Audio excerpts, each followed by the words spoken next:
जर प्रशासन योग्य पद्धतीने चालत असेल आणि शासनाचं जर तुमच्याकडे आणि लोकांकडे लक्ष असेल तर मग हा संघर्ष तसा करावा लागला नाही पाहिजे. पण कधी कधी काही लोक नाहीतर सिस्टम आपण ज्याला म्हणतो आपल्याकडे जेव्हा दुर्लक्ष करते तेव्हा ही परिस्थिती तिथे येत असते. मगाशी एका महत्त्वाच्या बैठकीमध्ये असताना आपले काही प्रतिनिधी मला भेटले व तसंच गेले काही दिवस सातत्याने आपल्या काही पदाधिकाऱ्यांकडनं फोनवर विनंती त्या ठिकाणी केली जाते आणि काही लोक हक्काने सुद्धा सांगतात. खरं तर आमच्यासारख्या लोकांना विनंती करून चालत नाही, कारण आम्ही हक्काची माणसं आहोत. तुम्ही आम्हाला हक्काली त्या ठिकाणी तुम्ही सांगा. मला असं कळालं आहे की काही अधिकारी आपल्याला भेटले आणि आरआरच्या बाबतीत 3 दिवसात आम्ही निकाल देऊ नाही तर निर्णय घेऊ असं सांगितलेलं आहे. मी म्हणालो आजच यायचं का उद्या येऊ, काय तुमचं नियोजन आहे. त्यांनी आम्हाला सांगितलं आम्ही शिक्षक हे मुलांसाठी झालेलो आहे आणि ज्या मुलांना आम्ही शिकवतो ते सर्वसामान्य परिवारातली मुलं आहेत, मुली आहेत.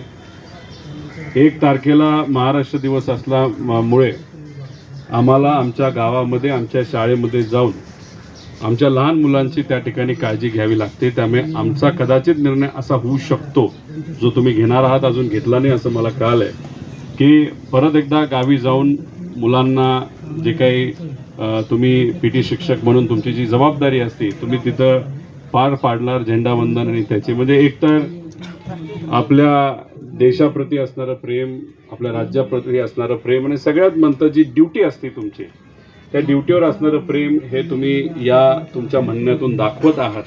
मी तुम्हाला शब्द देतो की आज जो कुठला तुम्ही निर्णय त्या ठिकाणी घ्याल, उद्या इथं तुम्ही बसलात तर आमचा उद्याही तुम्हाला पाठिंबा तिथं असणार आहे. पण जर तुम्ही असा निर्णय घेतला की मुलांसाठी, देशासाठी आणि आपल्या राज्यासाठी झेंडावंदन करण्यासाठी तुम्ही परत जाण्याचा जर निर्णय तिथं घेतला आणि सरकारकडनं पण तुम्हाला 3 दिवसाची मुदत दिलेली आहे आणि ती मुदत जर त्यांनी पाळली नाही, दिलेला शब्द जर पाळला नाही, तुम्ही सांगा मला कधी यायचं तुमच्या आंदोलनामध्ये. जेव्हा केव्हा पहिला दिवस असेल त्या दिवशी मी 100% तिथं उपस्थित असेल असे शब्द या ठिकाणी देतो.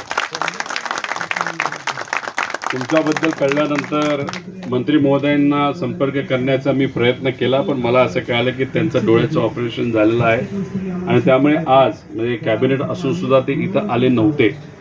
जर असते तर माझी सुद्धा एक बैठक शिक्षकांचीच होती आणि त्या बैठकीबद्दल म्हणजे तुमचा विषय त्यातला होताच, पण इतरही काही शिक्षकांचे मुद्दे घेऊन काही दिवसांपूर्वी मी त्यांना भेटलो होतो आणि 28-29ला परत एकदा ती बैठक त्यांनी तिथं लावली होती. पण ऑपरेशन झाल्यामुळे ते येऊ शकले नाही. नाही तर माझं प्लॅनिंग असं होतं की आपल्या काही प्रतिनिधींना तिथं बोलवावं आणि मंत्री महोदय आणि अधिकाऱ्यांचं समोरच ही चर्चा होऊन काही ना काहीतरी फायनल निर्णय तिथं घेतला गेला असता. पण ठीक आहे, शेवटी आपल्या मंत्र्यांचं ऑपरेशन तिथं झालं असेल, आज ते इथं नाही आहेत. पण 3 दिवस जी काही तुम्हाला ऑर्डर नाही तर तुम्हाला आश्वासन दिलेलं आहे ते पूर्ण करतील अशी अपेक्षा आपण करूया.